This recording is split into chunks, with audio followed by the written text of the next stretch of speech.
Hey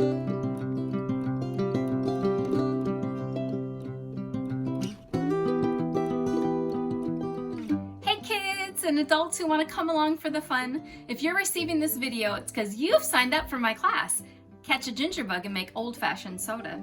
So I'm going to need to show you how to catch a ginger bug ahead of time because it's going to take a few days and I want you to bring your ginger bugs to class when you come. Okay, so we need to do this first. So what is a ginger bug? Well, a ginger bug is a starter culture. It's a starter culture that you create to multiply yeast so that you can use that to start your batch of tea or whatever kind of syrup you've made to make your soda. And you can make these actually healthy. They're really kind of fun. I can't wait for class. But anyway, let me show you how to make this ginger bug and then you need to make sure you bring it when you come to class. Okay?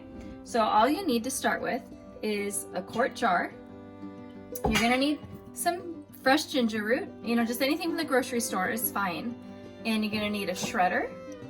And you can just do something coarse. You don't have to use anything real fine because the microbes don't care that are going to be in the starter culture. You need some form of sugar.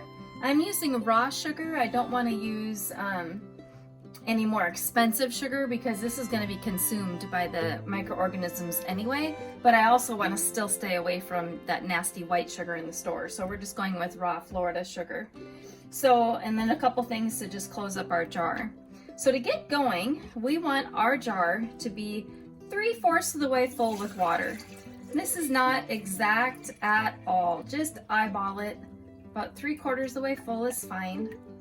To this, we're gonna add 1 tablespoon of shredded ginger and 1 tablespoon of sugar.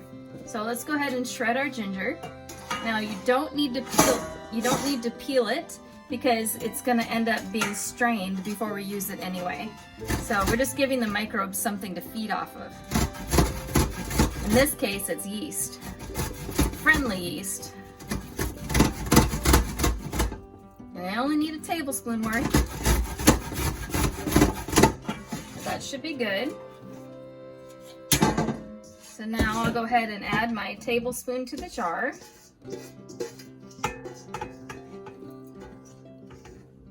Then I'm going to add the same amount of sugar.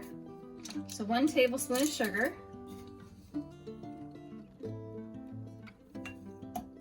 And we're going to go ahead and stir it up so we get the sugar dissolved.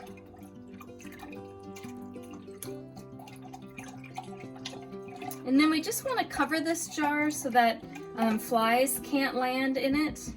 So you can, the easiest way to do it is just take a paper towel and put a rubber band around it. But I wanted to show you, if any of you kids are crafty, this is a fun thing to make. Just a square piece of fabric with a little bit of elastic in it, and then you can put it on like that, and it's ready to go sit in a warm spot. So now we're gonna take this and we wanna put it somewhere really warm. In our house, we tend to keep it about 74 degrees because we have sauerkraut and pickles and everything else trying to ferment too. So I'm gonna actually put this outside, and I think I'll keep it away from direct sunlight, but I want the warmth of the air. So I'll go find some comfy little place for this to sit. I'll bring it in every night, and then I'm gonna feed it every day. So I'll be back and we'll feed it again. It's day 2, time to feed our ginger bug again. Now this whole process is gonna take between 3 to 5 days, depending upon how warm it is in the place where you're storing your ginger bug. So I'll show you for today. This is day 2, and you can see that, there's really not much going on yet. Just a little bit of activity, but not much. And so we'll feed it and we'll keep checking it. Now we want to do this until we hear it sing. What that means is when you go to feed it, if you listen, you should hear crackle and snap and pop, almost like the ocean and all these different noises going on. That's called when it sings. Okay, now, nothing yet. So we're gonna keep feeding it. But you wanna start this process, I would assume Friday before class. Our class is on a Wednesday, so if you start on Friday, you'd have 5 days to try to get your ginger bug singing before class time. So let's go ahead and feed it again today. So I don't have to peel it again, remember, just all we need is 1 tablespoon.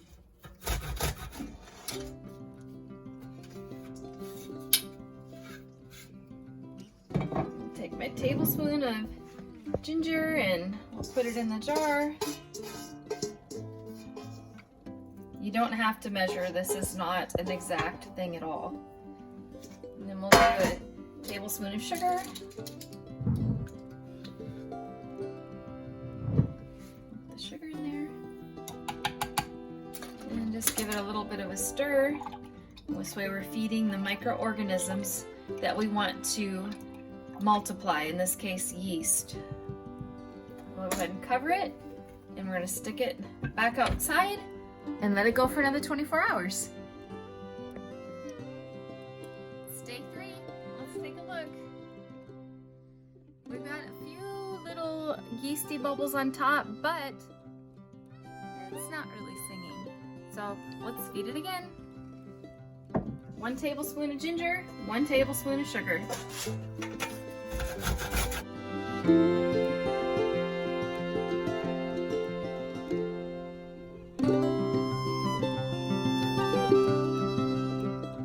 Well, it's time to check on our ginger bug again.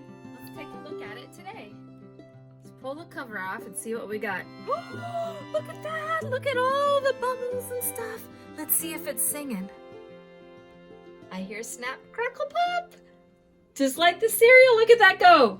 Pop, pop, fizz, fizz, there it goes. We are ready to use this.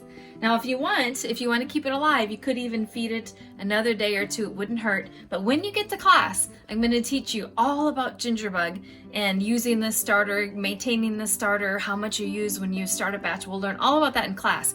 But I need you to start this on Friday, so when you arrive to class on Wednesday, you have a nice bubbly jar of collected, healthy, beneficial yeast for us to make a bunch of soda. See you soon.